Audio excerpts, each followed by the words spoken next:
안녕하세요. 오늘은 뚜근남 작가님의 닻으로 패는 성기사라는 작품을 소개하겠습니다. 총 200화 완결인 소설이고 저는 완결까지 읽었습니다. 신들이 나오는 세계관에 가볍고 개그가 가미되어 술술 익히는 소설입니다. 주인공은 금발머리에 키 2m 30의 근육질에다 마초난 분위기를 풍기는데 긍정적인 성격에 쾌활한 매력을 뽐냅니다. 어린 시절부터 남다른 주인공은 15살의 고래를 맨손으로 때려잡고 철갑선을 드는데도 자신이 약하다고 생각합니다. 그래서인지 점차 성장하는 해상 판타지 히어로물 같은 느낌을 줍니다. 읽다 보면 사이다 전개가 자주 나오고 주인공이 멍청하지도 않아서 고구마 요소가 없습니다. 줄거리 내용은 세계관과 이야기 전개만 확인해 보겠습니다. 세계는 멸망했습니다. 신들은 쓰러지고 인류는 나약해졌으며 대재앙이 모든 것을 집어삼켰습니다.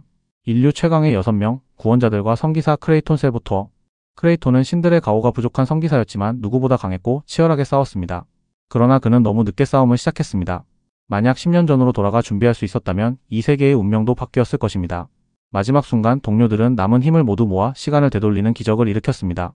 그리하여 크레이톤은 15살의 과거로 회귀하게 됩니다. 아직 가족과 친구들이 살아있고 신들이 존재하는 세계. 그러나 그는 10년 후 이 세계는 멸망하게 된다는 것을 알고 있었습니다. 회귀한 크레이톤은 이번 생에서는 더 이상 늦지 않겠다고 결심합니다. 그는 부모님께 자신이 퀴엘라의 계시를 받았다고 선언하며 성기사가 되겠다고 합니다.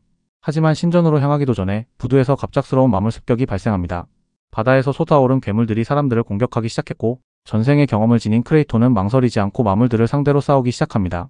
초인의 영역에 가까운 힘을 지닌 그는 맨손으로 마물들을 쓰러뜨리며 사람들을 구하기 시작합니다. 그러나 곧 중급 마물 바다 악어가 등장하면서 상황이 급변합니다.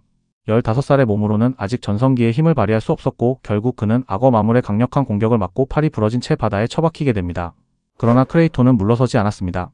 물 위를 달려 빠진 사람들을 구조한 뒤 부러진 팔을 근육의 힘으로 억지로 봉합하고 다시 일어섭니다.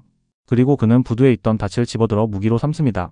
거대한 닻을 둘러 악어 마물과 맞서는 순간 그의 닻이 검게 물들며 신의 가호를 받기 시작합니다. 강화된 닻을 휘둘러 마물의 머리를 박살낸 순간 그를 지켜보던 사람들은 경외감에 휩싸였습니다. 이 순간부터 퀴엘라의 신앙은 다시 살아나기 시작했습니다.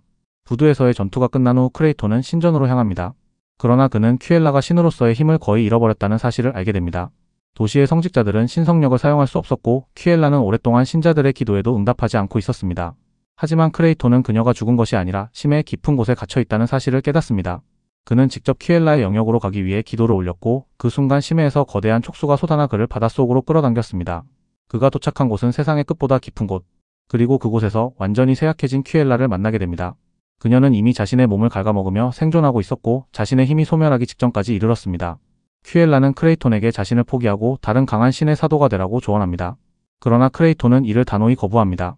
그는 신이 인간을 구하는 것이 아니라 인간이 신을 구해야 한다고 말하며 자신의 생명을 깎아 퀴엘라에게 신성을 불어넣습니다.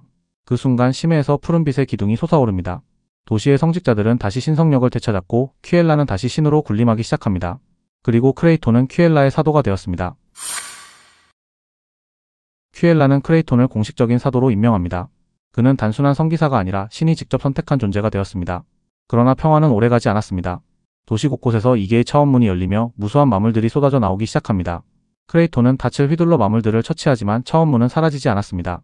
그는 온 힘을 다해 닻을 차원문 안으로 던져 그 안에 있던 거대한 괴수를 끌어내립니다. 그리고 그 괴수를 상대로 격렬한 전투를 벌입니다. 그러나 크레이톤을 노리는 것은 마물들만이 아니었습니다. 해적단이 그를 죽이려고 공격하기 시작합니다. 그들은 크레이톤을 납치해 퀴엘라의 신성을 빼앗으려 했습니다. 그러나 크레이톤은 신성력을 거의 사용하지 않고도 순수한 무인으로서의 실력으로 그들을 압도했습니다. 압도적인 무기술과 전투 경험만으로 해적들을 차례차례 제압했습니다. 해적들은 마지막까지 자신의 행동을 반성하지 않았고 결국 퀴엘라의 힘에 의해 그들의 영혼은 심해로 떨어지고 맙니다. 크레이톤은 재앙과 맞서고 신을 다시 세우기로 마음먹습니다. 그의 앞에는 더 강한 적들과 더 치열한 전투가 기다리고 있었습니다. 과거를 바꾸고 세계를 구하기 위한 크레이톤의 여정. 과연 그는 이번 생에서 재앙을 막아낼 수 있을까요? 총 200화 완결 중에 줄거리로 소개한 내용은 13화까지입니다. 감사합니다.